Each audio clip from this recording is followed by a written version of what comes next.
Olá, turminha do quarto ano, vamos dar início a mais uma semana de estudo. Nesta semana, retornaremos um conteúdo visto anteriormente. Faremos uma revisão sobre acentuação e pontuação. Sabemos da grande importância da pontuação na linguagem, pois ela funciona como uma espécie de sinalização, guiando e organizando o texto a ser lido. É como num trânsito, os sinais apontam as paradas, a atenção, e são eles que nos permitem entender o que está escrito, dando sentido ao texto. Lembrando que para isto existem vários sinais de pontuação, como por exemplo, ponto, vírgula, dois pontos, ponto de exclamação, ponto de interrogação, travessão, ponto e vírgula, aspas, parênteses e reticências. Um texto mal pontuado ou sem os sinais de pontuação perdem totalmente o sentido. A pontuação são sinais gráficos empregados na escrita para tentar expressar a fala. E a acentuação auxilia no entendimento, pois os acentos são usados para ajudar na pronúncia, fala de palavras. Existe o agudo e o circunflexo. Tanto a acentuação quanto a pontuação correta constroem uma leitura coerente. Observem o texto aranha. Vocês perceberão nele palavras acentuadas e sinais de pontuação. Por isso, façam a leitura, parando e se atentando aos sinais de pontuação. Isso auxiliará você no entendimento dele. Em seguida, respondam às questões. No primeiro exercício, vejam que narrador, quem conta a história, usa no terceiro parágrafo os dois pontos. Assinalem a alternativa correta, lembrando que antes da fala de alguém, sempre usamos os dois pontos. No segundo exercício, vocês encontrarão várias questões sobre o texto. Analisem com calma e atenção, pois estão bem fáceis. Assinalem também a resposta correta. Finalizando, observem no exercício 3, assinalem a alternativa correta, onde todas as palavras receberam o acento agudo. Nesta atividade, falaremos sobre o sistema monetário brasileiro. Quando compramos ou vendemos algo, utilizamos o dinheiro. As coisas têm valores e esses valores fazem parte do nosso dia a dia, desde a compra de um doce, bala ou pirulito, até o pagamento de contas como água, luz, aluguel, entre outras. Cada país tem o seu dinheiro. O nosso dinheiro é o real. E ele pode ser encontrado na forma de cédulas, papel ou moedas. Todas as vezes que vamos escrever algum valor em real, necessitamos colocar o R maiúsculo e o cifrão, o valor e o número, e a vírgula que separa os centavos. A vírgula é muito importante e quando fizermos operações de adição ou de subtração, é ela que será a nossa referência para a montagem da conta. No primeiro exercício, marquem a alternativa referente à escrita correta do valor do notebook. No exercício 2, vocês precisarão juntar as notas. Coloquem o R maiúsculo e o cifrão e vírgula. Embaixo de vírgula, para a conta de adição, assinale a alternativa correta. Queridos, sempre que for falar de dinheiro, a gente vai fazer a conta colocando os valores vírgula embaixo de vírgula, tá certo? E o mesmo processo acontecerá no exercício 3, quando vocês deverão calcular o quanto ficou a compra do material escolar da filha de Vera.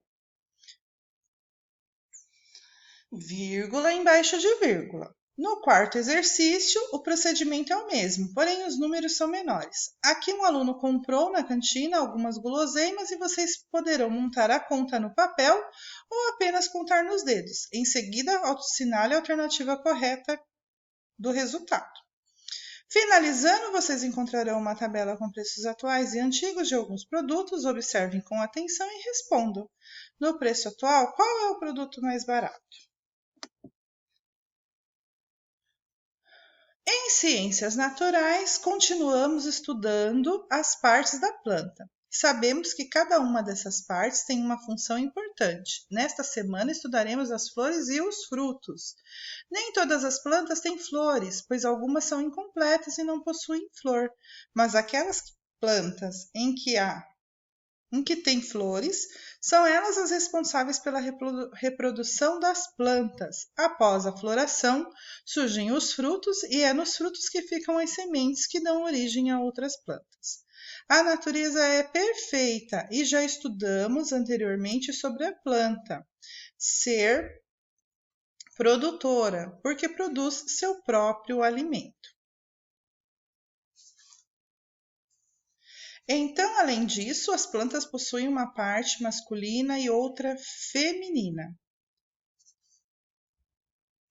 dentro dela. E as pétalas geralmente são coloridas e perfumadas. Isso atrai insetos e pássaros que buscam o néctar das flores. Quando eles chegam perto das flores, encostam nelas, eles têm contato com o pólen da flor que gruda no corpo e nas patas deles. Assim que saem, levam com eles os grãos de pólen e acabam espalhando por onde vão. Muitas vezes transportam esse pólen de uma planta para outra, ou de uma parte para outra da mesma planta.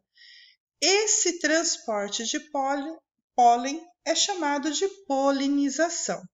Além dos pássaros e insetos, existem outros agentes polinizadores também. É o caso da chuva, dos ventos e aves. No primeiro exercício, encontrem no caça-palavras 4 agentes polinizadores e circulem com cores diferentes. No exercício 2, vocês encontrarão o nome de 3 flores que usamos em nossa alimentação: o brócolis, a couve-flor e a alcachofra. Utilizem os espaços abaixo para desenhá-las e no terceiro exercício, escreva o nome de 2 flores que vocês conhecem. Fruto ou fruta? O fruto é a parte da planta responsável por guardar e proteger a semente, e é da semente que nascem outros frutos. Mas às vezes surge a dúvida: seria fruto ou fruta? Então chamamos de fruta o fruto comestível, que se come. Agora lembrando que existem sementes pequenas e sementes grandes, mais conhecidos como caroço. Existem frutas com sementes, porque em que tem maiores quantidades, e a fruta com uma única semente, que é o caroço. Um exemplo é o maracujá, que tem várias sementes, e o abacate, que tem caroço. No quarto e último exercício, assinale com um X nas sementes de acordo com cada fruta. Muito bem, laranja tem várias sementes ou só uma semente? O abacate, acabei de explicar, tá? Fica super fácil. Qualquer coisa, pergunte para a mamãe. Ou para o papai, né? Claro. Ciências humanas, setores da economia. Eu adoro esse assunto. Sabemos que as pessoas trabalham em diferentes lugares. Nessa semana estudaremos em ciências humanas os diferentes tipos de trabalho e onde eles acontecem, pois as pessoas dependem cada vez mais do trabalho um dos outros. Nessa relação de trabalho encontramos os setores da economia. São eles o setor primário, o setor secundário e o setor terciário.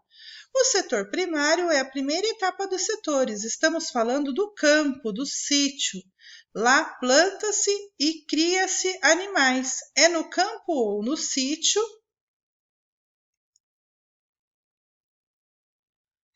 o início deste ciclo.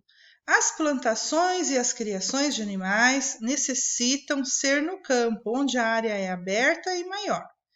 Exemplo: colheita do café, agricultor colhendo o café, né?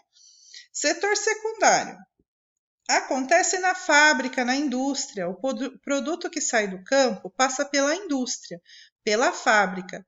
Observem o segundo desenho. O café que foi colhido no campo, ele precisa ser torrado, moído e embalado. Este processo acontece na fábrica, que é o setor secundário. No setor terciário, finalizamos com a última fase do processo. Este setor acontece na cidade. Observe o desenho: o café foi colhido no campo, embalado na fábrica, agora é vendido na cafeteria da cidade. Precisamos entender que um setor depende do outro e que nenhum deles pode deixar de funcionar, pois neste caso todos os outros setores seriam atingidos e todos nós sofreríamos com a causa do problema: alta de preço dos produtos, falta de alimentos, entre outras coisas. No primeiro exercício, assinale em qual setor acontece a criação de animais, plantação e extrativismo. No segundo exercício, façam a correspondência, analisem com calma cada situação e coloquem 1 para a primária, 2 para a secundária e 3 para a terciária. No último exercício, façam um desenho representando cada setor da economia. Podem se basear, se inspirar aquele que já tem na folha, mas é importante fazer diferente. E não se esqueçam de pintar. Muito bem, meus amores. Até a próxima atividade.